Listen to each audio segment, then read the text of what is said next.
dana program perlindungan sosial ini yang di bawah koordinator Bapak, bisa dijelaskan Pak, kementeriannya atau KL-nya?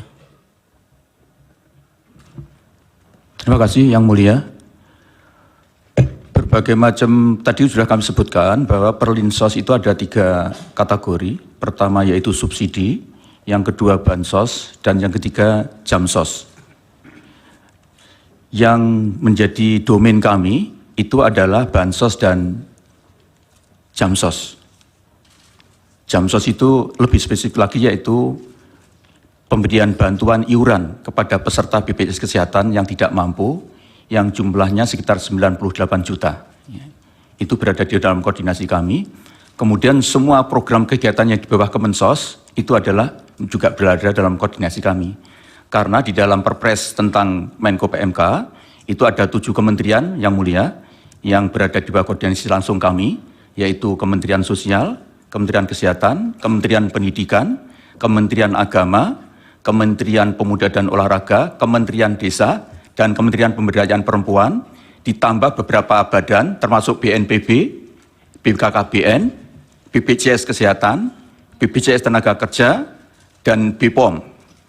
Sehingga semua program-program yang ada di dalam kementerian itu berada di dalam koordinasi saya.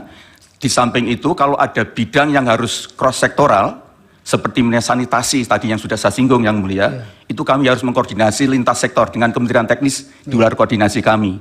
Misalnya untuk sanitasi dengan PUPR, untuk misalnya masalah yang tadi sudah, terutama PUPR, jadi masalah air bersih, air minum, kemudian juga misalnya di daerah miskin seperti di Papua yang perlu ada perpanjangan runway, misalnya kami harus berkoordinasi dengan Kementerian Perhubungan, karena tupoksinya ada Kementerian Perhubungan. Demikian Yang Mulia, terima kasih. Baik, kalau dari Kementerian Bidang Perekonomian Bapak yang... Terima kasih Pak Yang Mulia. Kementerian Perekonomian karena terlibat dalam penyusunan anggaran bersama dengan Bappenas dan Kementerian Keuangan, itu yang pertama tentu dalam penyusunan anggaran. Yang kedua tentu dalam berbagai produk bantuan yang terkait dengan subsidi. Kemudian yang ketiga tentu penyaluran daripada kementerian yang melalui Kementerian BUMN. Kemudian terkait dengan pangan, koordinasi Badan Pangan, Bulog, dan juga berbagai kementerian lain. Jadi tentu berbagai perlinsos sebagian besar muaranya ada di anggaran. Demikian Pak Majelis Hakim. Baik. Ketua yang kami hormati. Kemudian kalau database penerima bantuan antara yang di bawah koordinator PMK dan perekonomian, apakah tidak dimungkinkan itu ada overlapping?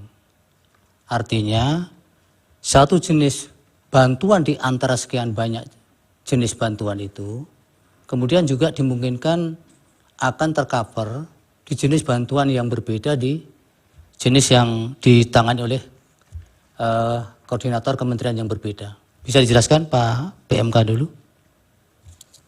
Terima kasih Yang Mulia. Jadi memang sangat dimungkinkan terjadi interoperabilitas data. Karena apa? Karena bantuan-bantuan itu ada berlevel Yang Mulia. Seperti tadi saya jelaskan, misalnya masalah kemiskinan itu kan ada 3 jenjang. Miskin ekstrim, miskin, dan hampir miskin. Nah ini nanti intervensinya berbeda Yang Mulia. Untuk miskin ekstrim itu hampir semua program itu diberikan pada mereka untuk menaikkan tingkat garis pendapatan pengeluaran dia itu di atas kemiskinan, syukur-syukur menjadi tidak miskin. Karena itu tadi Bu Mensos juga sudah menyebut, misalnya ada untuk di tingkat miskin ekstrim itu hampir semua paket yang ada di Kemensos itu diberikan kepada miskin ekstrim, ditambah BLT desa Yang Mulia. Kemudian ditambah lagi bansos dari pemerintah daerah dan pemerintah provinsi, itu juga boleh diberikan kepada miskin ekstrim. Tapi untuk di tingkat miskin, itu BLT desa dan bansos pemerintah provinsi tidak dibolehkan. Tadi Bu Risma sudah menyinggung, misalnya untuk yang hampir miskin, yang 18.800 juta, yang sisa dari 18.800.000 itu hanya menerima BLT El Nino, kemudian naik lagi 22,22 juta, itu hanya menerima sekitar 4 juta hanya menerima bantuan beras dari BPJPN. Ini jadi untuk mengintervensi penanganan kemiskinan itu dilakukan secara berjenjang sesuai dengan kadar kebutuhan atau tingkat kebutuhan yang dialami oleh masing-masing, dan itu kami lakukan berdasarkan by name by address. Baik, dari Pak Menko Perekonomian ada tambahan? Tambahan sedikit bahwa seluruh program yang didesain itu mengacu kepada data yang ada di Kemensos, DTKS, kalau itu menggunakan data KPM, penerima PKH ataupun sembako. Kalau itu kita sasarkan berbasis terakhir menggunakan data dari P3KE, yaitu data pensasaran percepatan penghapusan kemiskinan ekstrim yang wali datanya ada di Kementerian Menko PMK. Jadi kami mereferensi sama. Sebagai contoh, mungkin program yang terkait dengan kartu prakerja itu seperti tadi kita melakukan screening berbasis data Dukcapil dari Kementerian Pendidikan, Dapodik, kemudian DTKS dan yang lain. Jadi itu interoperability dan kesamaan data di pemerintah itu disinkronkan semua. Demikian yang mulia. Baik, kalau demikian pada saat penyaluran Bapak-Bapak, khususnya di Januari dan Februari 2024 itu, apakah dimungkinkan dua bantuan atau lebih dari satu jenis bantuan itu kemudian disalurkan secara bersamaan, fokusnya di Januari dan Februari ya, 2024 kemarin, apakah itu ada dan kemudian apakah dua kementerian ini kemudian ada koordinasi ataukah masing-masing kemudian berjalan sendiri-sendiri? Pak Muhadjir dulu mungkin. Terima kasih Yang Mulia. Tadi sudah saya sampaikan, bantuan secara simultan itu bukan hanya pada Januari saja, sejak dulu begitu. Iya, ya. Ini di Januari dan Februari Pak. Iya, sama Yang Mulia. Jadi misalnya terutama dari 1,12%, sekitar 5 juta penduduk yang miskin ekstrim, itu menerima hampir semua. Jadi dia juga menerima PKH, kalau di dalamnya ada kriteria-kriteria, karena PKH ini Yang Mulia, itu diberikan kepada keluarga miskin, tetapi dengan kriteria tertentu. Misalnya di situ ada ibu hamil, ada ibu menyusui, ada anak sekolah, ada keluarga difabel, ada keluarga lansia. Jadi kalau nanti di dalam keluarga miskin itu ada salah satu atau beberapa orang yang memenuhi kriteria ini, dia dapat juga PKH. Kemudian dia juga dapat BLT Bansos, makanan dari Kemensos.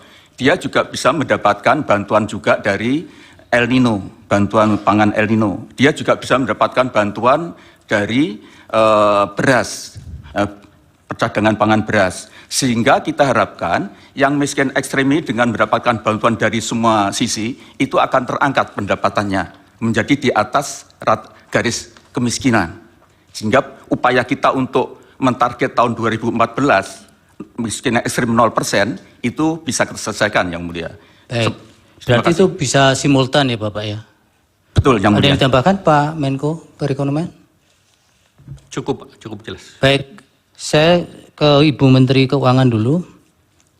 Ibu, dari anggaran El Nino tadi yang sampaikan Bu Mensos itu, kenapa kemudian mengalami penurunan? Karena untuk sektor El Nino dikeluarkan itu maksudnya apakah itu dari usulan tahun 2023 untuk realisasi 2024 memang sudah tidak dianggarkan lagi untuk Kemensos, ataukah memang itu ada kebijakan di tingkat kemudian setelah pembahasan anggaran, kemudian itu dikeluarkan Ibu? Izin Yang Mulia, untuk tahun 2023 yang bantuan El Nino ada yang dalam bentuk bantuan beras, itu disalurkan oleh Bappenas. Dan untuk BLT tadi yang dalam bentuk cash atau tunai itu disalurkan oleh Ibu Mensos yang tadi disampaikan, sudah ada anggarannya, itu ada tambahan, jadi kita memberikan tambahan di tengah tahun anggaran 2023, namun sudah mendapatkan persetujuan juga dari DPR. Namun di dalam mekanisme anggaran bisa saja sumber anggaran itu ada di dalam cadangan bendahara umum negara. Dan di situ bisa digunakan pada saat negara atau ekonomi menghadapi suatu situasi di mana dibutuhkan suatu tambahan anggaran. Dan mekanisme yang dilakukan kami mengambil dari bendahara umum negara kemudian disalurkan seperti yang BLT El Nino. Untuk 2024 itu yang sudah dieksekusi dan sudah dianggarkan adalah yang BLT adalah bantuan pangan yang ada di Kementerian di Bappenas. Itu yang 10 kilo untuk 6 bulan. Sedangkan yang BLT El Nino 2024 belum dieksekusi atau tadi namanya menjadi mitigasi risiko pangan. Itu yang dimungkinkan Kemensos pun akan bertambah. Akan ditambahkan anggarannya, namun tadi Bu Mensos mengatakan belum memulai. Sampai hari ini kami di Kementerian Keuangan belum mendapatkan dokumen dari Kemensos untuk bisa mengeksekusi bantuan mitigasi pangan tersebut. Jadi belum ada pelaksanaannya. Kalau yang berkaitan dengan 6 tahun terakhir pelaksanaan atau pencairan anggaran di Januari Februari ajek tadi Ibu, tapi ada di 2023 mengalami pengecualian karena ada koordinasi dengan perbankan, tadi maksudnya apa Ibu? Jadi begini Bapak, jadi mohon maaf setelah kita dalami, kan kenapa penyerapan itu kecil. Nah ternyata ada yang daerah, misalkan kayak Aceh, itu dia harus nyebrang orang itu. Dia harus nyebrang kalau ngambil karena tidak ada ATM, tidak ada pos, sehingga dia harus nyebrang. Nah mereka itu nyebrangnya, yang diterima itu paling banyak 450. Nyebrangnya itu butuh 600.000 gitu. Sehingga kemudian mereka nggak ambil karena atau diambil di akhir tahun gitu karena Mbak sesuai. Iya, begitu. Nah, kemudian ada lagi yang bank seperti di daerah Bali. Itu ada di daerah di mana bank BTN itu nggak ada di kabupaten itu. Sehingga dia butuh untuk membayar transport, untuk mengambil bank itu di kabupaten yang lain itu lebih banyak daripada yang dia terima. Itu yang kemudian kita rapatkan dengan Imbara yang tadi saya sampaikan, ada Pak Wamen BUMN datang untuk bagaimana ini. Jadi kami pindah bank, yang bisa bank apa di situ? Kami pindah bank, kita ganti banknya. Kemudian ini gimana? Ada yang penyerapan 3 bulan. Itu kenapa nggak bisa yang baru? Jadi misalkan bapaknya ini meninggal, kita ganti dengan nama anaknya penerima. Itu bank tidak bisa serta-merta mengganti nama ini. Butuh waktu 3 bulan untuk sampai jadi rekening itu. Akhirnya kemudian disepakati, di situ ada seluruh bank, kemarin rapat dengan kami di seluruh bank, sehingga dan PT POS disepakati untuk penerima baru itu disalurkan lewat PT POS karena PT POS bisa 1 minggu dia bisa mengeluarkan rekening itu, sehingga saat itu kita butuh. Itu yang pertama. Masalah yang kedua adalah beberapa temuan BPK kita juga nggak berani melangkah itu. Kenapa? Contohnya misalkan ditemukan oleh BPK itu PNS itu penerima gitu. Nah, kami butuh waktu. Apa iya dia PNS betul atau bukan? Itu. Jadi itu salah satu kenapa di 2023 itu agak mundur. Jadi temuan itu ada yang mohon maaf, dia masuk di datanya AHU. AHU itu di Kementerian Kumham. Dia sebagai di situ ditulis sebagai komisaris perusahaan A.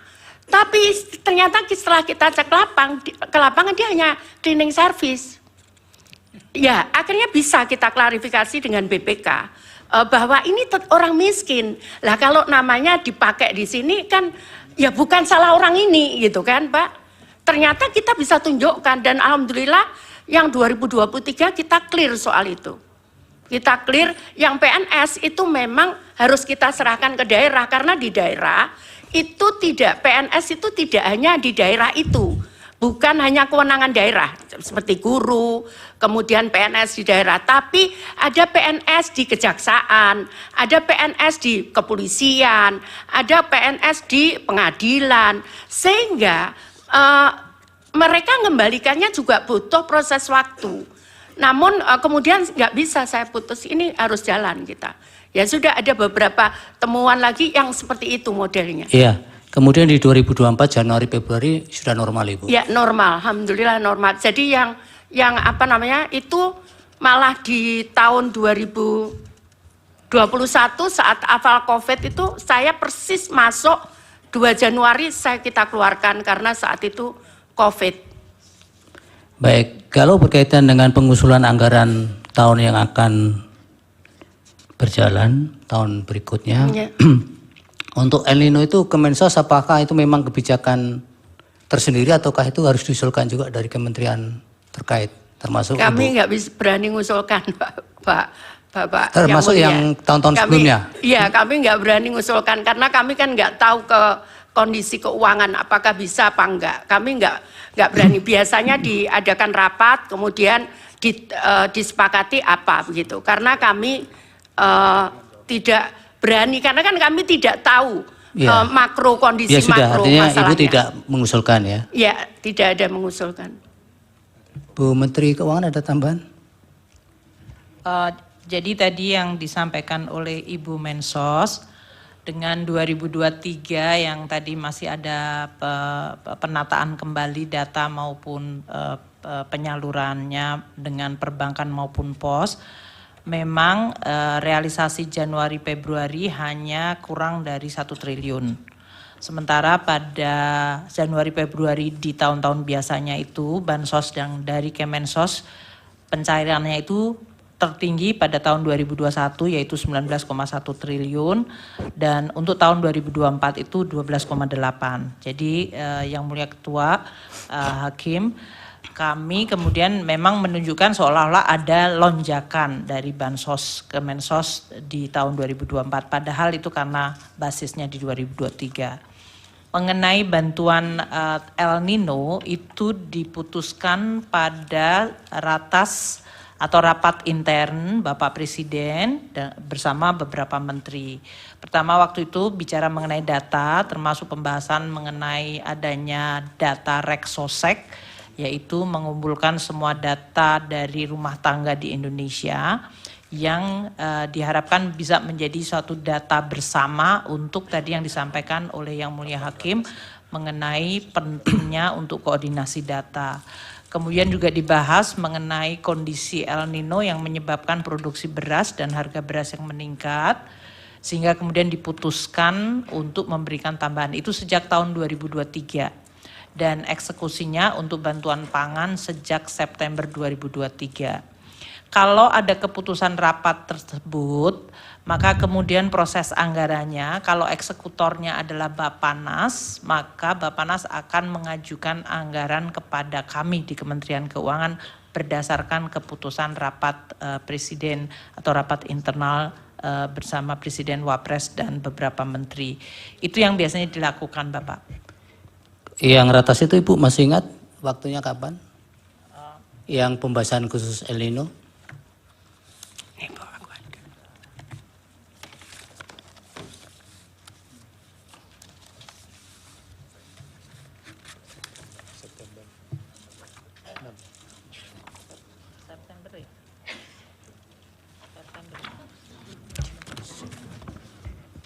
Apa yang 6 November ini Ibu? Yang 6 November ya betul. Betul ya. 6 November. Betul. Nah apakah ketika pembahasan soal El Nino itu khusus itu Ibu memang masih ada penegasan bahwa mitigasi soal El Nino ini masih sudah selesai atau kan masih memang diproyeksikan sampai kapan di ratas itu Ibu? Jadi waktu kita, ini beberapa kali rapat ya, kami biasanya mengevaluasi. Jadi waktu pembahasan biasanya kemudian diputuskan untuk memberikan bantuan. Bahkan di tahun 2023 waktu itu pun dibuat 3 bulan dulu, September, Oktober, November. Kemudian kita melihat bahwa El Nino masih berjalan, maka kemudian pada bulan November itu ditambahkan untuk sampai dengan Desember, dan karena dari BMKG dan kemudian dari BRIN menyampaikan bahwa El Nino akan maju meluncur terus di 2024, maka untuk bantuan pangan untuk El Nino itu diberikan sampai dengan 2024, 6 bulan. Untuk mengcover kemungkinan terjadinya disrupsi dari sisi panen dan ketidakpastian. Itu yang dilakukan pada saat keputusan mengenai bantuan pangan El Nino. Untuk bantuan cash, memang waktu itu karena dari Ibu Menteri Sosial masih mengeksekusi dengan PKH dan tradisional program regulernya, memang kemudian dilihat apakah diperlukan tambahan bantuan tunai tersebut. Kami juga menyampaikan selalu kepada Bapak Presiden dan para menteri, seperti biasa Bapak, anggaran itu kan bukannya tidak terbatas. Jadi kami biasanya selalu cenderung sangat hati-hati untuk kita melihat dan memang apakah betul-betul diperlukan. Demikian. Jadi memang mulai 6 November 2023 untuk El Nino masih diproyeksikan hingga 6 bulan di 2024 ya, Ibu. Betul. Baik, dari Prof. Arief. Baik, terima kasih Ketua. Mohon izin para hakim yang mulia, saya mendahului. Saya mencoba untuk meletakkan dulu pada kerangka garis besarnya kenapa kita memanggil untuk didengar keterangannya 2 Menko dan 2 Menteri. Jadi begini, ada dalil dari pemohon. Kedua pemohon itu yang menyebabkan Mahkamah memerlukan penjelasan dari Bapak Menko dan Ibu Menteri Keuangan. Begini juga, untuk pendidikan, karena sidang Mahkamah Konstitusi itu mendapat perhatian publik yang sangat luar biasa. Tidak saja di nasional, tapi juga internasional. Saya pada waktu terakhir ditugaskan Mahkamah Konstitusi ke Venice, itu ada pertemuan Biro MK sedunia, saya hadir di sana. Para ketua asosiasi MK yang hadir di situ dari seluruh dunia, benua-benua itu mewakili benua-benua, menanyakan kepada saya mengenai Pilpres dan Pileg di Indonesia. Jadi ini mendapat perhatian yang sangat luas, sehingga ada pendidikan sosial, ada pendidikan politik yang harus kita lakukan dalam persidangan ini. Oleh karena itu, perlu saya sampaikan, ada payung yang harus saya sampaikan atau kerangka yang harus kita sampaikan dulu. Kehadiran Bapak Menko dan Ibu Menteri ini kenapa tidak disumpah? Mungkin ada pertanyaan itu. Beliau itu tidak disumpah karena sumpah jabatan yang dilakukan di istana pada waktu dilantik menjadi menteri melekat sampai pada waktu memberikan keterangan di persidangan ini. Jadi Bapak Menko dan Ibu Menteri itu memberikan keterangan di sini di bawah sumpah di pengadilan. Kemudian yang kedua begini, saya kebetulan hakim konstitusi di antara kita bersembilan, itu yang terlibat mengadili Pilpres dan Pileg 3 kali. Jadi saya mempunyai pemahaman yang agak komprehensif, mendalam. Pilpres kali ini lebih hiruk pikuk. Pilpres kali ini diikuti dengan beberapa hal yang sangat spesifik yang berbeda dengan Pilpres 2014 dan Pilpres 2019. Ada pelanggaran etik yang dilakukan di Mahkamah Konstitusi, dilakukan di KPU, dan banyak lagi yang menyebabkan hiruk pikuk itu. Nah, yang terutama mendapat perhatian yang sangat luas dan kemudian didalilkan oleh pemohon itu cawe-cawenya kepala negara. Nah, cawe-cawenya kepala negara ini, Mahkamah sebetulnya juga kita memanggil kepala negara, Presiden Republik Indonesia. kelihatannya kan kurang elok. Karena presiden sekaligus kepala negara dan kepala pemerintahan. Kalau hanya sekedar kepala pemerintahan akan kita hadirkan di persidangan ini. Tapi karena presiden sebagai kepala negara, simbol negara yang harus kita junjung tinggi oleh semua stakeholder, maka kita memanggil para pembantunya. Dan pembantunya ini yang berkaitan dengan dalil pemohon. Kenapa kita panggil? Itu karena begini. Dalil pemohon mengatakan keberpihakan lembaga kepresidenan dan dukungan Presiden Joko Widodo dalam Pilpres. Nah, itu kemudian memunculkan beberapa hal. Satu, cawe-cawe yang sudah saya sebutkan tadi. Kemudian keterlibatan ASN, TNI, Polri yang tidak netral. Ada sangkaan, dugaan PJ Gubernur, Bupati, Wali Kota yang PJ itu juga ikut bermain di situ. Ini sangkaan atau dugaan yang perlu dibuktikan di persidangan ini. Kemudian ada peran serta lurah kepala desa juga yang ikut cawe-cawe, ikut menggalang massa, dan kemudian bansos yang dianggap mempunyai korelasi dengan elektoral. Tapi ternyata dari berbagai diskusi, bansos itu elektoral lebih berkaitan, dalam persidangan ini muncul, lebih berkaitan dengan elektoral pada pileg legislatif. Nah ini mungkin Pak Erlangga nanti bisa Jadi yang partai yang naik pesat suaranya adalah Golkar. Nah ini yang mungkin nanti bisa direspon. Ya. Dari situ kita begini. Yang pertama perlu saya sampaikan, kita itu untuk menjadi pelajaran kita bersama, saya tidak menggurui Bapak Menko, Ibu Menteri Keuangan, dan semua pihak, saya tidak punya pretensi menggurui. Saya akan mengatakan begini, teori yang saya kembangkan, negara Indonesia itu adalah negara yang religious welfare state. Sementara orang Indonesia baru mengatakan Indonesia negara welfare state. Tapi kalau saya mengatakan Indonesia adalah negara religious welfare state. Artinya kesejahteraan tidak hanya yang lahir maupun yang lahir, tapi mau batin juga. Tapi sementara dalam teori yang berkembang hanya disebut welfare state. Tapi kalau saya mengatakan karena ideologi Pancasila, sila pertama, maka Indonesia adalah negara religious welfare state. Kemudian kita harus membangun peradaban, hukum yang negara hukum yang demokratis dan berketuhanan. Dari sini maka Bapak Ibu sekalian, kita ingat sekali pesan dari The Founding Fathers. Yang penting pada kesempatan ini perlu saya sampaikan adalah semangat penyelenggara negara. Semangat penyelenggara dan semua stakeholder harus mempunyai etiket yang baik dalam mengelola negara. Etiket baik itu berdasarkan etik, moral, hukum, dan nilai-nilai sosial budaya yang berkembang di Indonesia.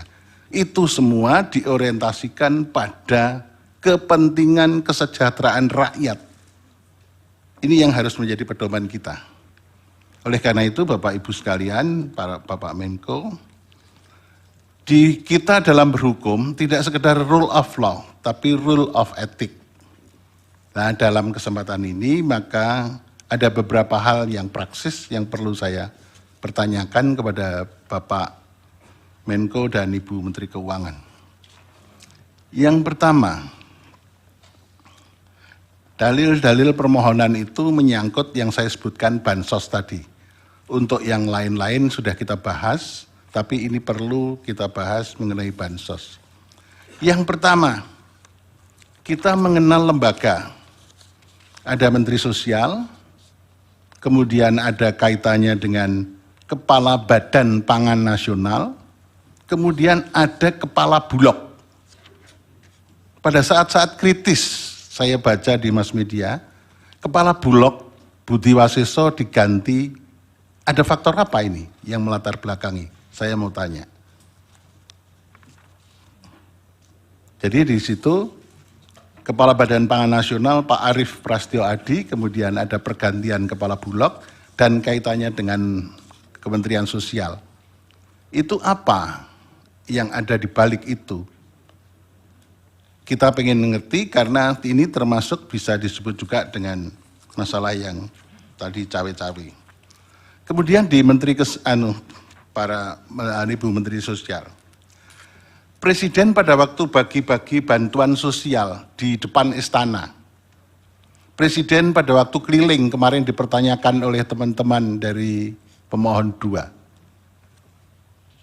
Presiden keliling ke berbagai daerah, melakukan kunjungan-kunjungan daerah pas kebetulan itu di waktu kampanye. Sehingga menimbulkan sangka dan saling curiga, saling fitnah di antara kita anak bangsa. Nah itu menggunakan bansos apa, di mana, dari mana itu. Kemudian yang ketiga, saya membaca keterangannya Bapak Menko PMK. Di sini ada kata-kata begini, pelaksanaan tugas PMK dimaksudkan untuk memberikan dukungan pelaksanaan inisiatif dan pengendalian kebijakan berdasarkan agenda pembangunan nasional dan penugasan Presiden. Apa sih yang dimaksud dengan penugasan Presiden? Apakah penugasan-penugasan tertentu karena Presiden juga cawe-cawe itu? Karena kalau saya membaca sebetulnya agenda pembangunan nasional itu sudah termasuk Presiden itu akan menugaskan apa ya ada di situ. Tapi kok ada frasa yang khusus penugasan Presiden.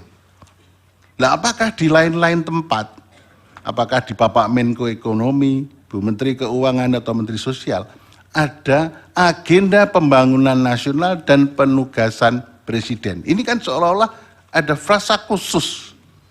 Presiden punya misi tertentu, visi tertentu untuk melaksanakan apa ini biasanya dilakukan. Itu. Kemudian yang terakhir perlu saya sampaikan,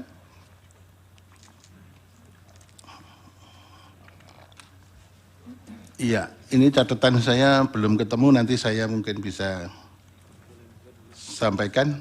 Terima kasih. Terima kasih, kembalikan Pak Ketua. Mohon maaf Bapak Menko dan Bu Menteri Keuangan. Baik, mungkin dikumpul dulu ya Bapak-Bapak dan Ibu. Dilanjut Yang Mulia Prof. ini, dipersilakan. Baik, terima kasih kepada Pak Ketua.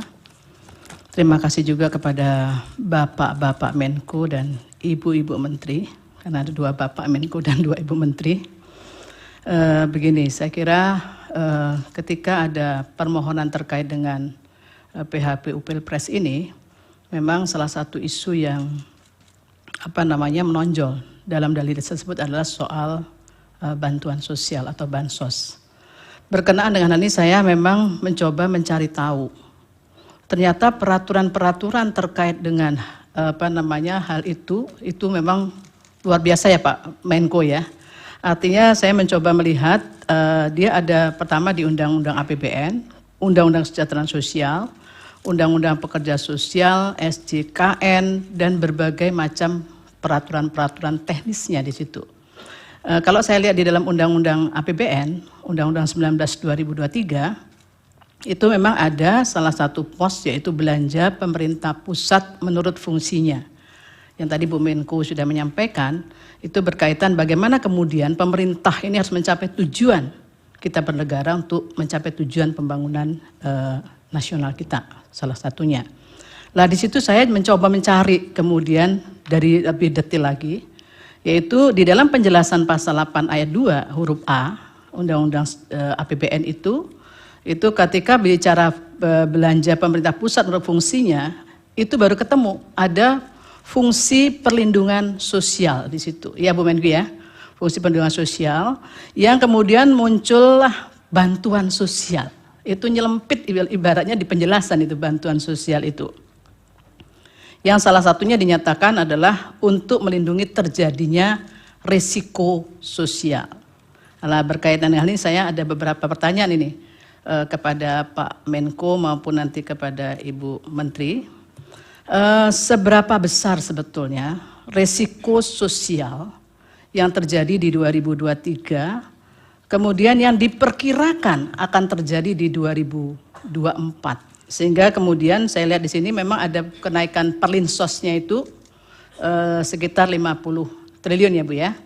Nah kemudian di situ yang menjadi persoalan adalah apakah memang di awal-awal tahun, di awal tahun itu adalah dimulai dari Januari, Februari, ya di mana tahun-tahun itu disebut dengan tahun-tahun atau saat-saat politik seperti itu memang kemudian anggaran itu sudah bisa dicairkan.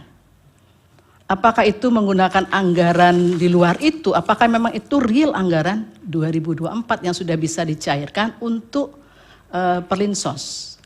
Itu mohon nanti bisa dijelaskan di awal tahun itu. Apakah pada saat di awal tahun itu juga, itu bisa kemudian dilakukan automatic adjustment. Yang tadi didasarkan pada pasal 28 ayat 1 huruf E itu sudah dilakukan. Ini karena kalau bicara dalil pemohon ada yang mengatakan itu ada automatic adjustment. Benar nggak sih itu? Kami mohon nanti Ibu bisa menyampaikan atau Pak Menko bisa menjelaskan benar nggak ada automatic adjustment berkaitan dengan hal tersebut ya. Kemudian yang berikutnya, ini ada info yang berkembang juga yang perlu kemudian mendapatkan tanggapan dari Pak Menko dan Ibu Menteri. Apakah benar bahwa ada penahanan anggaran dari kementerian lembaga untuk realisasi bantuan sosial di awal tahun itu? Itu mohon nanti bisa ditambahkan penjelasannya. Selanjutnya adalah, kalau saya baca, ini kembali ke Bu Risma kalau yang satu ini. Di dalam Undang-Undang 11 2009, itu soal kesejahteraan sosial, itu sebetulnya nggak mudah ternyata untuk bisa merealisasikan orang yang mendapatkan bantuan, itu nggak mudah ternyata. Saya lihat ada SK Menteri Sosial di sini, artinya ada data terpadu penanganan fakir miskin, ya DTPFK dan data orang tidak mampu atau OTM. Dan itu harus diverifikasi dan divalidasi. Dan seolah-olah ada peng-SK-annya terhadap mereka itu. Nah, pertanyaan saya adalah terkait dengan yang didalilkan pemohon, ya, itu menyampaikan bahwa begitu banyak bansos yang digelontorkan itu, apakah mereka itu termasuk yang dalam data DTPFK atau data OTM di situ, atau memang sebetulnya Pak Menko ada data yang lain yang kemudian itu bisa tervalidasi siapa yang menerima terkait dengan hal ini. Nah, ini mohon nanti dapat ditambahkan. Kemudian berkenaan tadi ada beberapa bansos juga karena begitu banyak undang-undang itu ya bisa jadi begitu banyak juga bansos yang keluar dengan menggunakan terminologi perlinsos itu. Nah, itu apakah itu juga di bawah koordinasinya Ibu Mensos seperti itu ya. Itu saya mohon ada tambahan soal itu, termasuk juga soal skema perlindungan sosial ya dan bantuan sosial bagi pekerja sosial. Di situ juga ada bansos sebetulnya. Ya, jadi ada banyak pos bansos, salah satunya di Undang-Undang 14 2019 tentang pekerja sosial. Itu bagaimana kemudian skema bansos yang ada di situ, apakah ini juga merupakan wilayah yang berada di kewenangannya Ibu Mensos ya. Berikutnya saya khusus kepada Pak Menko Perekonomian Pak Erlangga. Nah ini kalau kemudian dilihat dari data termasuk hal yang didalilkan di sini ya, bahwa ada kenaikan harga beras ya kisaran pada bulan Januari Februari 2024 ya, sehingga muncul kemudian ada yang menyampaikan ini benar atau tidaknya mohon nanti diklarifikasi. Ini karena ada penggunaan cadangan beras pemerintah atau CBP untuk bansos sehingga menyebabkan stok beras nasional itu menjadi berkurang. Apakah memang ada isu seperti itu? Itu mohon dapat nanti diberikan penjelasan. Dan saya menegaskan kembali tadi yang disampaikan oleh Ketua, bagaimana sebetulnya pola koordinasinya melihat berbagai macam undang-undang termasuk peraturan teknisnya itu yang begitu banyak dan begitu rupa, itu bisa terkoordinasi sehingga sasarannya menjadi tepat gitu loh, sesuai dengan tujuan dari pasal 34 untuk penanganan fakir miskin dan anak terlantar. Saya mohon itu saja penjelasan dari Pak Menko maupun Ibu-Ibu Menteri. Terima kasih. Yang mulia Pak Arsul, silakan. Terima kasih Yang Mulia Pak Ketua. Terima kasih kepada Pak Menko PMK, Pak Menko Perekonomian, Ibu Menteri Keuangan dan Ibu Menteri Sosial atas paparannya tadi. Saya ingin melakukan beberapa pendalaman untuk keperluan yang tadi telah disampaikan oleh Yang Mulia Prof. Arief Hidayat, karena memang Mahkamah harus menjawab apa yang didalilkan oleh para pemohon PHPU nomor 1 dari paslon 01 dan pemohon PHPU nomor 2 dari paslon 03. Karena itu ada sejumlah hal yang memang perlu didalami untuk menjadi pengayaan bagi Mahkamah di dalam nanti menyiapkan pertimbangan hukum yang akan menjadi dasar dari putusan Mahkamah. Yang pertama saya mohon perkenan pada Pak Menko, Pak Muhadjir. Ini saya agak grogi ini kalau ngadepi Pak Muhadjir nih. Karena tenang menghanyutkan. Saya ingin memulai dari kerangka hukum tentang bansos ini. Dari kerangka peraturan teknis.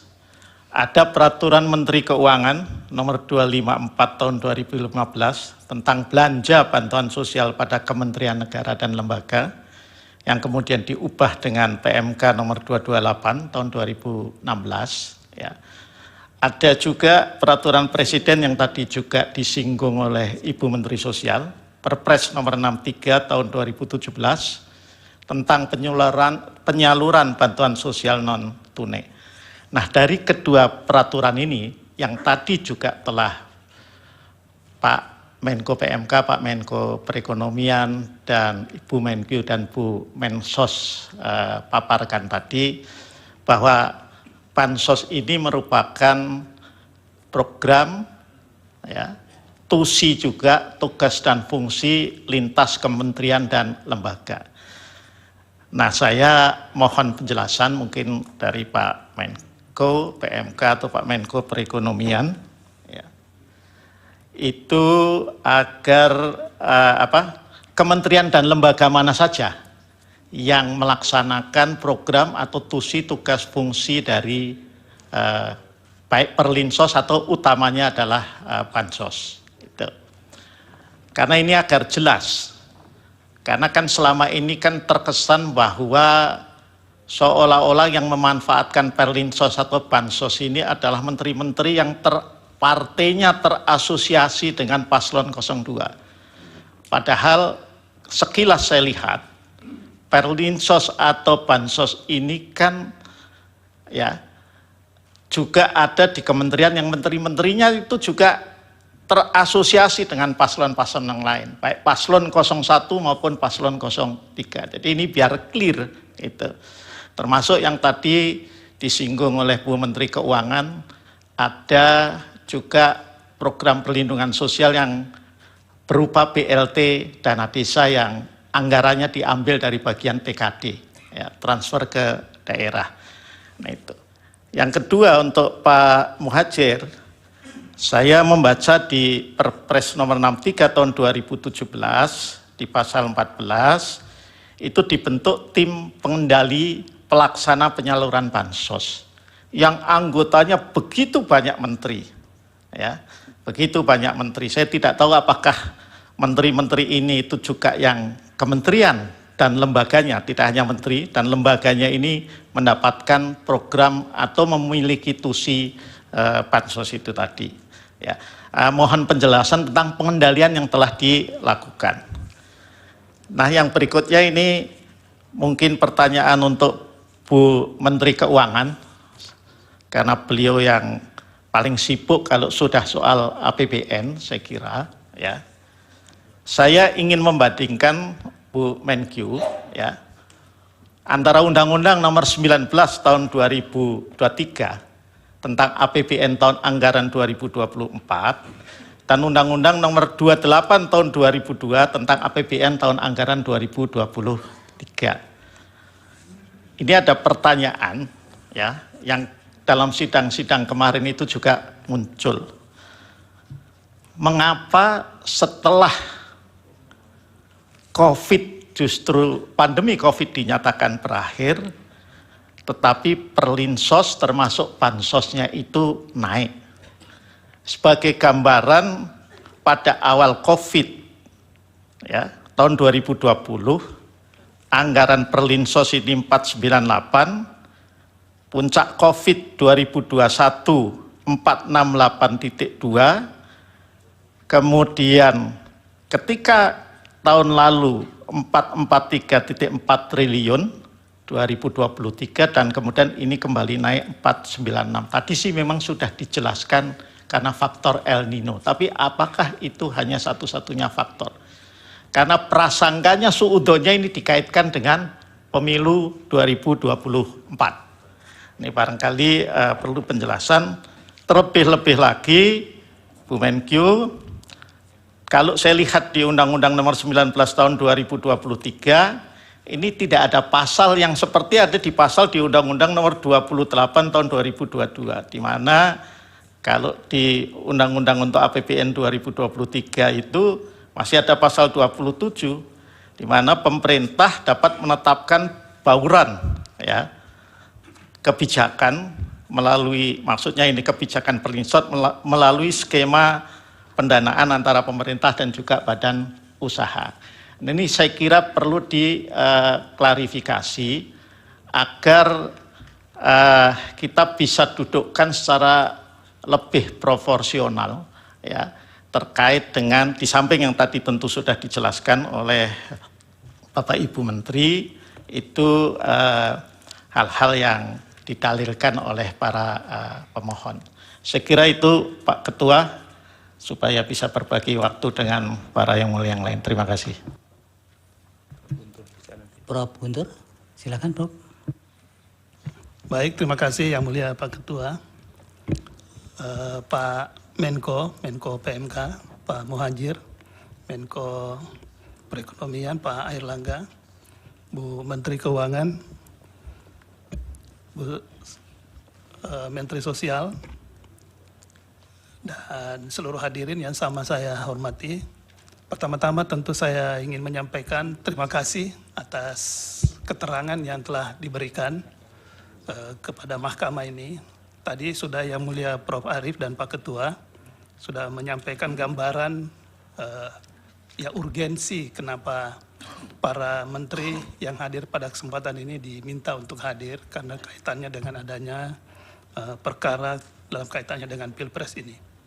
Sehingga tentu saya tidak mengulangi lagi, saya langsung saja ke beberapa pertanyaan yang saya ingin tujukan. Pertama kepada Pak Menteri Koordinator PMK, Pak Muhajir.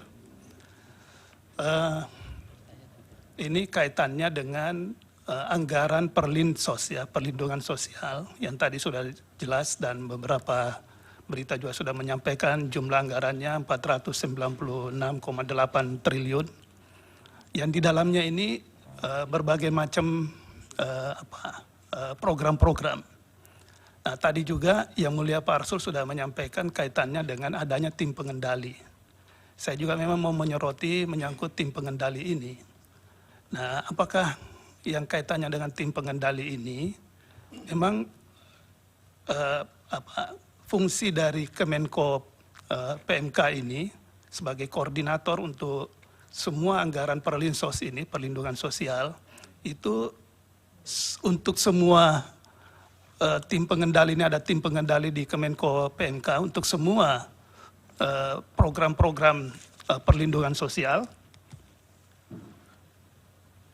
untuk semua perlindungan sosial atau per masing-masing. Karena saya juga menemukan ada Perpres 63 2017, ya, sebagian disampaikan oleh Pak Arsul tadi, di mana Menteri Menko PMK sebagai ketua pengendali, ketua tim pengendali. Di dalamnya ada 18 anggota ya dari berbagai kementerian lembaga. Nah, apakah memang ini, tapi itu hanya untuk kaitannya dengan bansos non tunai.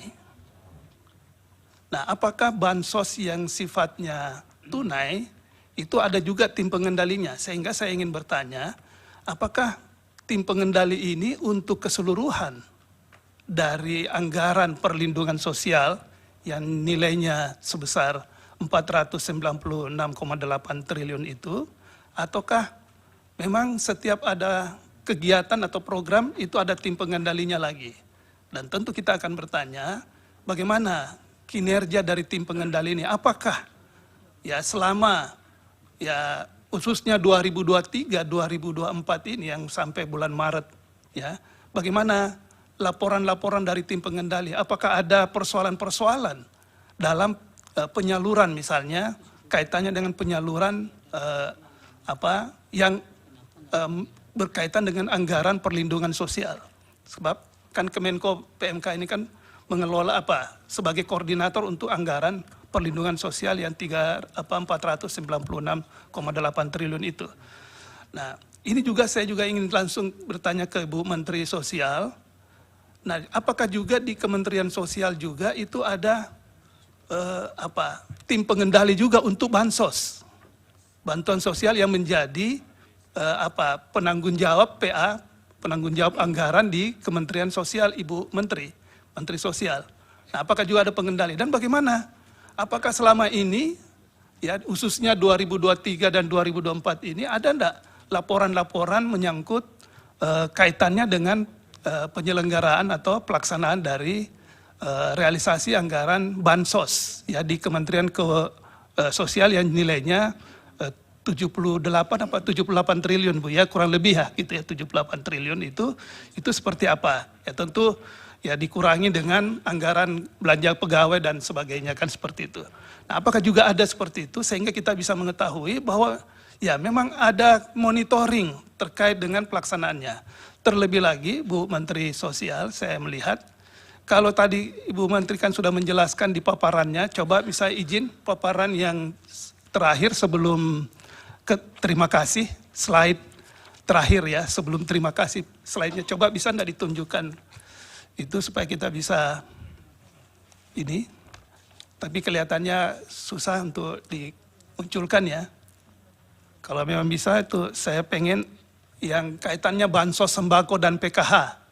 Nah di situ Ibu menjelaskan bahwa dalam hal penyaluran bansos ini itu kan dilakukan melalui cash transfer ya dan juga melalui kantor pos. Nah, cash transfer ini kan berarti dari rekening ke rekening PKM ya, penerima PMK, penerima manfaat, penerima KPM, keluarga penerima manfaat. Ya itu dia di atas itu. Nah, apakah selain dari dua sistem atau model penyaluran ini, apakah ada model lain? Ya, misalnya kalau saya tidak salah juga ada dalam bentuk pembayaran ke komunitas. Apakah memang ada yang istilahnya penyaluran bansos melalui pembayaran komunitas? Nah, ini bagaimana bentuknya nih pemberian bansos melalui pembayaran komunitas? Nah, apakah di situ juga ada unsur misalnya ketika menyerahkan, karena kalau misalnya dari cash transfer itu kan ya by name by address tadi itu kan tidak ada persoalan karena sudah daftar ini sudah tetap gitu, enggak, sehingga memang di sini tidak ada unsur media yang bisa menyampaikan kan. Beda kalau itu dalam bentuk komunitas ini menurut saya kemungkinan ada media yang bisa meliput dan sebagainya, kan seperti itu. Nah, apakah Bu Menteri ketika itu melalui bentuk lain yang selain rekening, kantor pos, juga kalau saya tadi dengar paparan Bu Menteri, itu kan juga melalui rekening juga, meskipun melalui kantor pos, kan gitu. Jadi dari rekening giro ya, kalau saya tidak salah, itu sehingga praktis kita mengatakan tidak ada tidak ada unsur-unsur yang sifatnya ada hal-hal yang bisa kaitannya dengan insentif elektoral, ya. Kalau kita mau mengatakan karena ini langsung rekening ke rekening KPM itu. Tetapi kalau untuk yang komunitas ini bagaimana bentuknya, Bu? Kami perlu mendengar. Apakah di situ Ibu juga mengundang misalnya anggota legislatif, ya? Sebab kemarin di sini kita dengar dalam persidangan itu ada anggota legislatif yang menyatakan bahwa kami ikut terlibat dalam hal penerimaan itu, diundang oleh Menteri Sosial. Nah, ini bentuknya bagaimana? Nah, ini kami perlu mohon penjelasan menyangkut ini Bu Menteri Sosial, ya, Bu Tri Sri Maharini. Kemudian saya ke Bu Menteri Keuangan, ya. Sebetulnya saya Bu Menteri Keuangan, Bu Menteri, ini saya sudah menyiapkan 12 pertanyaan sebetulnya untuk mendalami Ibu, tapi karena waktu juga yang sangat terbatas dan yang terpenting Ibu Menteri sudah dalam paparannya menjelaskan semua hal sehingga tersisa tinggal 2 ini yang saya ingin tanyakan ke Bu Menteri Keuangan. Yang pertama yang kaitannya dengan tadi, dalam kaitannya dengan automatic adjustment ini, ya, penyesuaian secara otomatis ini. Nah, apakah penyesuaian otomatis ini sama atau beda dengan refocusing itu? Kalau saya tidak salah, refocusing itu adalah di mana pemerintah itu ingin mengkhususkan pada program-program tertentu. Sehingga kepada KL diminta untuk dilakukan penghematan, ya, dalam bentuk dilakukan refocusing itu. Kemudian nanti ya, selanjutnya dari refocusing itu akan ada yang namanya penyesuaian anggaran dalam bentuk automatic adjustment yang dilakukan oleh Kementerian Keuangan. Nah, pertanyaan saya di sini adalah yang dilakukan oleh Menteri Keuangan terlebih dahulu, apakah automatic adjustment-nya dulu dilakukan penyesuaian anggaran dulu, di mana dalam bentuk pemblokiran anggaran kementerian lembaga, tapi tidak untuk dipindahkan anggarannya, tetapi tetap di KL-nya. Ya, kemudian dari anggaran itu akan dilihat, kemudian untuk mengarahkan pada refocusing pada program-program yang ingin dicapai oleh pemerintah. Ataukah memang refocusing dulu, kemudian nanti setelah refocusing diketahui yang mana ingin dijadikan target anggaran itu, kemudian dilakukanlah ya kepada kementerian lembaga diminta untuk ya menyimpan ya dalam bentuk pemblokiran anggaran yang sifatnya nanti bisa saja nanti dibuka blokirnya, atau kalau memang dibutuhkan anggaran itu akan sebagaimana Bu Menteri sampaikan tadi dalam rangka untuk fleksibilitas dalam menghadapi isu-isu global atau ketidakpastian perekonomian negara kita dan internasional. Saya kira itu gimana sih sebetulnya melihat dari antara refocusing itu dengan automatic adjustment tadi. Kemudian yang kedua yang tersisa dari Bu Menteri Keuangan yang saya ingin tanyakan, nah, terkait dengan usulan pagu anggaran, ya usulan pagu, tentu kan semua ini dari anggaran Perlinsos yang besarnya 496,8 triliun itu kan tentu sudah pagu anggaran dari masing-masing KL yang sudah, ini kan sudah fix semua nih, kecuali nanti kalau ada automatic adjustment. Nah, dalam kaitannya dengan automatic, ini isu yang kita juga tangkap juga di dalam persidangan ini, Bu Menteri, itu ada rencana automatic adjustment sebesar 51 triliun. Apakah ini nanti akan mau digunakan untuk dalam kaitannya dengan bansos ini? Jadi apakah memang ini mau diarahkan ke sana? Dan apakah anggaran Kementerian Sosial juga ini akan mengalami yang namanya juga automatic adjustment dalam kerangka refocusing anggaran tadi? Ya, apakah jadi ibaratnya menurut saya sangat ironi kalau memang ini kebutuhannya untuk memberikan dukungan kepada kalangan yang rentan dari segi sosial, kemudian Kementerian Sosial, kemudian anggarannya dilakukan yang namanya automatic adjustment juga, meskipun 5%. Dan 5% untuk Kementerian Sosial itu kan besar juga nilainya. Nah, oleh karena itu apakah ini juga untuk Kementerian Sosial akan dilakukan juga semacam automatic adjustment dalam kaitannya dengan anggaran bantuan sosial di Kementerian Sosial itu? Atau memang tidak dilakukan automatic adjustment khusus untuk Kementerian Sosial dan mungkin juga untuk kementerian-kementerian atau lembaga lain. Mungkin itu butuh penjelasan sedikit menyangkut hal tersebut. Kemudian untuk Pak Menko Perekonomian, ya saya ingin sedikit tadi kaitannya dengan yang Pak Menko Perekonomian sampaikan menyangkut adanya pelaksanaan yang kaitannya dengan rapel 4 bulan. Ini juga menjadi isu juga yang perlu kita ketahui, dalami. Rapel 4 bulan ini untuk BLT BBM contohnya yang 150.000, itu pertimbangannya apa ya? Mungkin Pak Menko. Ya, karena kalau misalnya dalam kondisi seperti ini, kemudian ada dilakukan rapel itu 4 bulan, nah ini kan bisa menjadi apa? Duga-dugaan gitu.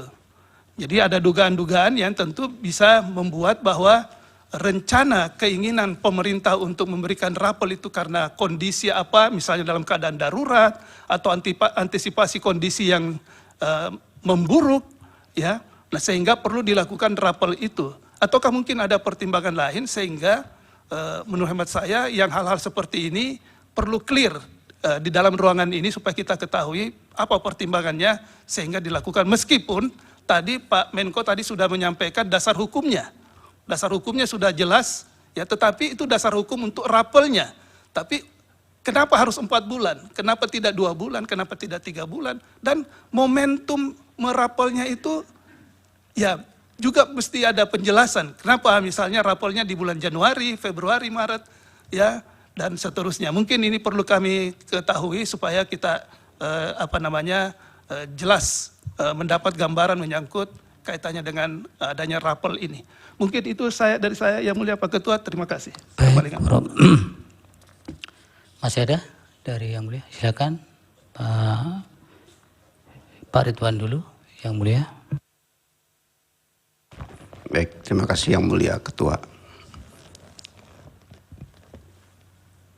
Selamat pagi, terima kasih Pak Menko Bidang Pembangunan Manusia dan Kebudayaan Indonesia, yang saya hormati pula Pak Menko Bidang Perekonomian Indonesia, Ibu Menteri Keuangan dan Ibu Menteri Sosial. Selamat datang di Mahkamah. Saya sedikit saja, saya betul setelah mendengar tadi beberapa keterangan, terima kasih juga atas keterangan yang telah tadi disampaikan tadi. Saya memahami bahwa bagaimana upaya pemerintah untuk melindungi masyarakat kita, ya, tentunya dalam menghadapi berbagai kerentanan dan tekanan kehidupan. Khususnya memang terhadap hal-hal yang paling pokok bagi mereka. Nah, saya mengaitkannya di tengah era pesta demokrasi, banyak yang masih mengeluhkan misalnya kebutuhan pokok sembako yang masih tinggi, dapur yang kadang-kadang tidak berasap dan sebagainya itu berhari-hari. Nah, tentu saja dengan adanya berbagai macam program yang sudah tadi disampaikan, ada Perlinsos, ada Jamsos, ada Bansos, dan juga termasuk pada mitigasi risiko terhadap hal-hal ini. Nah, tentu saja bagaimana disampaikan dalam pelaksanaannya itu dengan mekanisme APBN dan juga bersama DPR serta kementerian-kementerian terkait.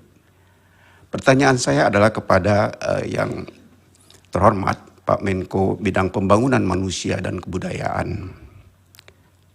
Saya menghubungkannya kondisi yang tadi diceritakan dan juga kondisi kinerja yang dilakukan itu dihubungkan dengan perkara yang sedang berlangsung pada saat ini.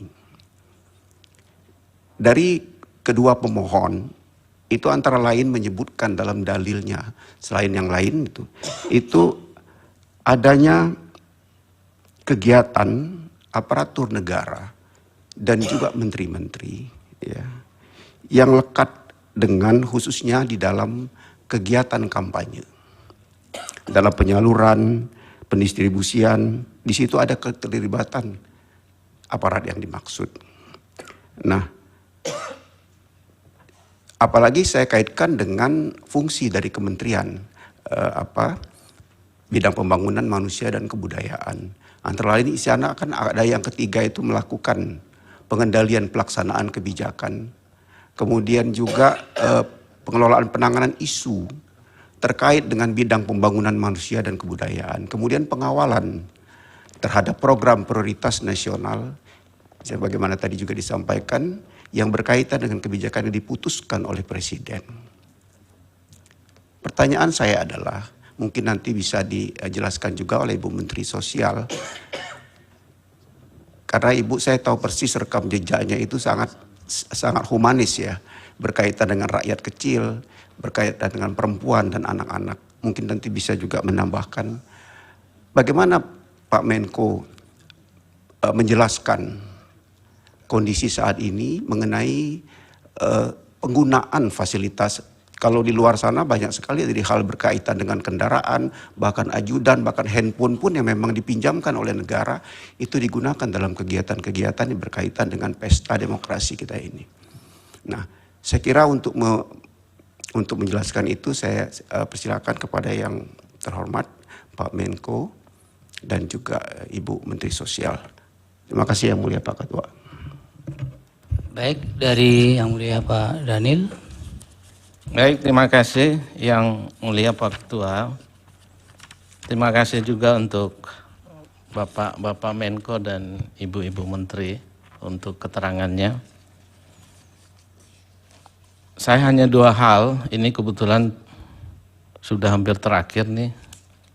Biasa dalam hukum Islam dikenal istilah asobah, jadi mungkin pertanyaan sisanya nih. Yang pertama, saya akan mengeksplor aspek kebijakan, dan yang kedua aspek implementasinya. Tentu semua ini dalam kaitan dengan permohonan baik pemohon 1 maupun pemohon 2.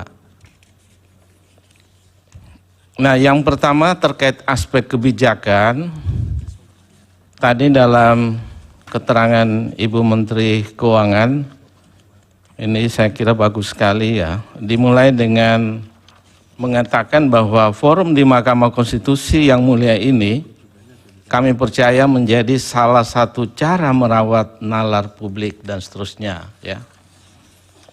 Kemudian Ibu Menteri juga menguraikan banyak hal terkait dengan tahapan dalam pembahasan hingga persetujuan pembahasan APBN 2024. Kalau dalam keterangan ini, persetujuan pada rapat paripurna DPR itu pada tanggal 21 September 2023. Kemudian tahapan penetapan Undang-Undang APBN dijadwalkan paling lambat akhir Oktober dan seterusnya. Yang Undang-Undang APBN 2024 telah selesai ditetapkan pada tanggal 16 Oktober 2023. Nah, kemudian ada kaitan dengan Perpres. Mungkin Ibu Sri Mulyani bisa memberikan keterangan nanti, apakah Undang-Undang APBN ini kemudian ditindaklanjuti dengan Perpres, itu hanya satu Perpres atau ada Perpres yang lain? Ini nanti saya coba kaitkan dengan dalil-dalil pemohon dan juga fakta-fakta persidangan. Ini penting. Kemudian keterangan Ibu Menteri juga ada yang terkait dengan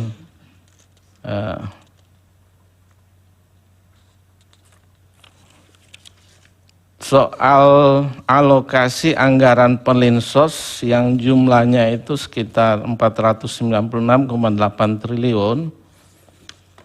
Kalau anggaran sebesar ini, pertanyaannya adalah apakah alokasi anggaran tersebut itu bisa direvisi atau tidak?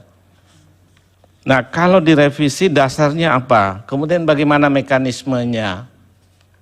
Karena tadi ada, bahkan ini kemarin dalam persidangan, keterangan dari saksi, itu dari Komisi 8 DPR RI, itu yang mengatakan bahwa tadi juga sudah ada rapat terbatas intern Presiden dengan beberapa menteri tanggal 6 November 2023. Nah, saya tidak tahu sejauh mana apakah ratas intern tersebut kemudian melakukan perubahan terhadap kebijakan yang ada atau tidak, misalnya Perpres dan sebagainya.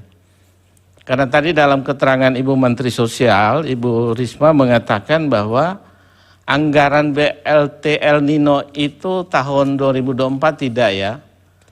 Nah, saya melihat catatan kemarin dari saksi Pak Aceh Hasan Sadili, itu dinyatakan bahwa ada 3 kali raker dengan Ibu Menteri Sosial. Yang pertama 31 Agustus, yang kedua 14 September, dan yang terakhir ini 7 November. Nah, kalau saya coba kaitkan dengan ratas tanggal 6 November, artinya sehari setelah itu, Ibu kemudian raker. Nah, apakah dalam ratas itu yang kemudian hilangnya BLT El Nino di Kementerian Sosial? Atau tidak, nanti Ibu bisa memberi keterangan karena ini kami perlu konfirmasi. Saya mencoba untuk merelevansikan fakta-fakta persidangan terkait dengan hal ini. Kemudian yang kedua soal implementasi ini. Yang pertama, tadi Pak Menko PMK dalam keterangan menyatakan bahwa ikut membagi di daerah Jawa Timur kalau tidak salah atau di tempat yang lain.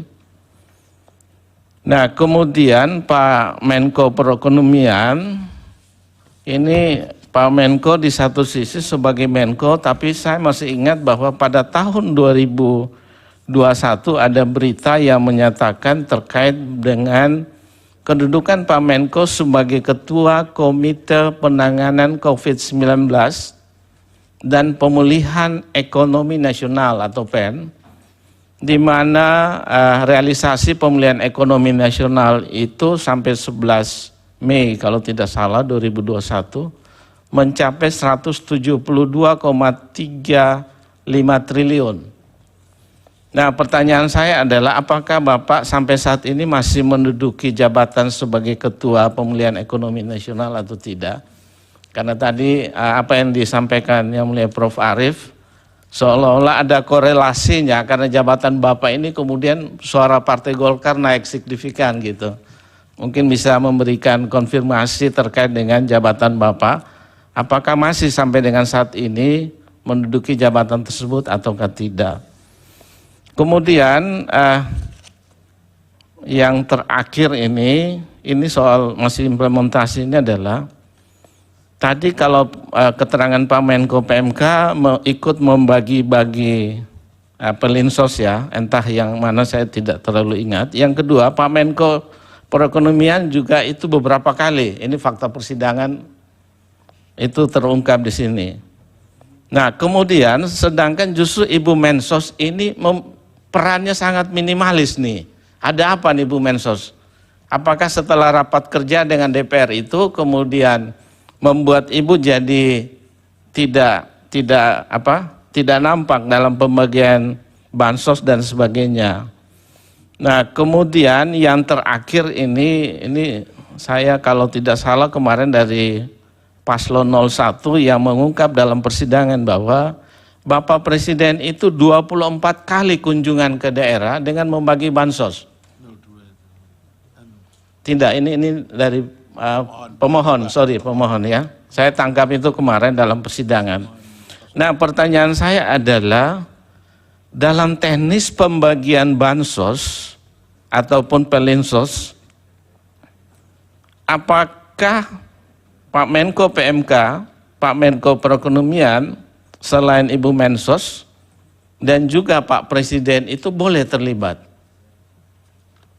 Karena fakta-fakta persidangan ini saya kira perlu juga mungkin ada informasi bagi persidangan, karena dari pemohon baik 1 maupun 2 ada kecurigaan dari mana alokasi anggaran bantuan sosial yang disampaikan oleh Presiden. Nah, saya kira itu 2 hal yang saya sampaikan dalam kesempatan ini. Yang pertama berkaitan dengan kebijakan dan yang kedua berkaitan dengan implementasi. Terima kasih, saya kembalikan pada Yang Mulia Pak Ketua. Terima kasih Yang Mulia. Terakhir dari Prof. Saldi, Pak Wakil silakan. Makasih Pak Ketua. Tadi kalau yang mulia Pak Daniel mengatakan sisa-sisanya, saya lebih sisanya lagi. Jangan-jangan nggak ada sisanya yang mau saya tanyakan ini. Terima kasih kepada Pak Menteri Menko dan Ibu Menteri. Saya lebih banyak mengaitkan ini dengan permohonan kedua pemohon ini, baik permohonan nomor 1 maupun permohonan nomor 2. Ini Bu Menteri, Pak Menko, ini ada salah satu tabel yang di kedua permohonan itu sebetulnya ada, yang mencantumkan list perjalanan presiden. Ini karena dua permohonan ini lebih banyak bergeraknya ke presiden ini sebetulnya. Karena dalilnya bertumpu di sini. Jadi kami harus menanyakan, apa sih kira-kira yang jadi pertimbangan presiden memilih misalnya ke Jawa Tengah itu lebih banyak kunjungannya dibandingkan ke tempat lain. Ini yang berkaitan dengan kunjungan yang ada pendistribusian bansosnya. Nah itu yang didalilkan oleh pemohon. Nah kalau ini kami bisa dibantu menjelaskannya, itu akan lebih mudah kami, apakah yang didalilkan pemohon itu bisa dibenarkan atau tidak. Nah tolong kita dibantu ini oleh 4 menteri ini berkaitan dengan ini. Itu yang pertama. Masih berkaitan dengan peta ini, kira-kira ini alokasi dana yang dibawa untuk kunjungan-kunjungan presiden itu yang dari mana saja? Pak Menko dan Ibu Menteri, ini satu yang terkait langsung dengan permohonan yang diajukan oleh kedua pemohon. Yang kedua, ini kan sering dilakukan pertemuan ya, Pak Menko tadi bilang, Pak Menko PMK maupun Menko Perekonomian, sering dilakukan pertemuan. Dalam suasana pertemuan yang sudah berhimpitan dengan jadwal pemilu itu, ada enggak warning dari yang melakukan pertemuan ini, terutama warning yang berkaitan dengan sensitivitas suasana pemilu. Jadi misalnya ada yang mengingatkan, kita harus hati-hati juga, jangan kita menjalankan agenda yang sudah disusun dalam APBN, lalu diterjemahkan sebagai kegiatan politik. Ada enggak dalam rapat-rapat seperti itu diingatkan, supaya pemaknaan atau penafsiran berbagai pihak, bahwa ini ada kaitannya dengan politik itu pernah diingatkan enggak? Itu yang kedua. Yang ketiga, itu masih berkaitan dengan automatic adjustment tadi Bu Menteri Keuangan. Ya, automatic adjustment atau terkait dengan pemokusan ulang mata anggaran itu. Seberapa sering sih sebetulnya dalam 5-6 tahun terakhir itu dilakukan di awal tahun? Nah itu, dilakukan di awal tahun. Biasanya kan kalau mau ada pengetatan di berbagai kementerian dan lembaga itu kan setelah tahun berjalan begitu. Nah ini dilakukan di awal tahun. Pernah nggak ada pengalaman-pengalaman sebelumnya yang di awal tahun itu sudah dilakukan? Dan itu yang dikemukakan oleh kedua pemohon, yang dana 50 triliun lebih itu yang katanya jangan-jangan dana itu yang dimanfaatkan untuk menghadapi pemilu ini. Nah itu kedua pemohon clear menyampaikan seperti ini. Tolong kami dibantu untuk menjelaskan soal-soal yang begini. Yang keempat atau yang ketiga, Bu Menteri, ini Bu Menteri Sosial ini kalau dilihat postur anggaran perlindungan sosial 2024 itu kan ada belanja lain-lain yang jumlahnya ini kami gunakan kemarin dari dari Pak Menko, ini ada 42,3 triliun. Jadi lalu diterangkan di bawah yang lain-lain itu ada, misalnya termasuk BLT mitigasi risiko pangan sebesar 11,3 triliun. Ini bagaimana menjelaskan korelasi angka 11,3 triliun itu dengan mitigasi BLT El Nino itu yang jumlahnya 7,5 triliun. Ini berhimpitan atau tidak ini Pak Menteri dan Bu Menteri yang disampaikan di data ini? Nah ini yang tidak kalah pentingnya juga, Pak Menteri dan Bu Menteri, karena bulan November itu akan diagendakan pemilihan kepala daerah serentak seluruh Indonesia. Karena nanti muaranya akan datang juga ke Mahkamah Konstitusi, terutama yang mendalilkan ini kepala daerah, apalagi yang masih aktif sekarang, itu menggunakan dana seperti yang didalilkan mirip-mirip seperti hari ini. Kira-kira mitigasi apa yang akan dilakukan oleh pemerintah pusat agar nanti problem yang diceritakan oleh kedua pemohon itu tidak berulang kembali diceritakan di mahkamah ketika ada sengketa pilkada nantinya. Nah, karena kita tahu pasti di daerah punya dana-dana yang bisa dialokasikan seperti yang diceritakan oleh Bapak-Bapak dan Ibu Menteri di awal tadi. Nah, itu kira-kira yang perlu dikemukakan, dan mudah-mudahan Pak Menteri dan Bu Menteri itu bisa menjelaskan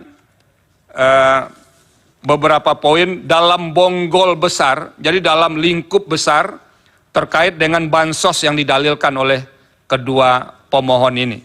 Terima kasih Pak Ketua. Baik, itu Bapak-Bapak dan Ibu-Ibu Menteri. Satu tambahan dari saya, ada data begini. Di tanggal 22 November 2023, ada permintaan dari dari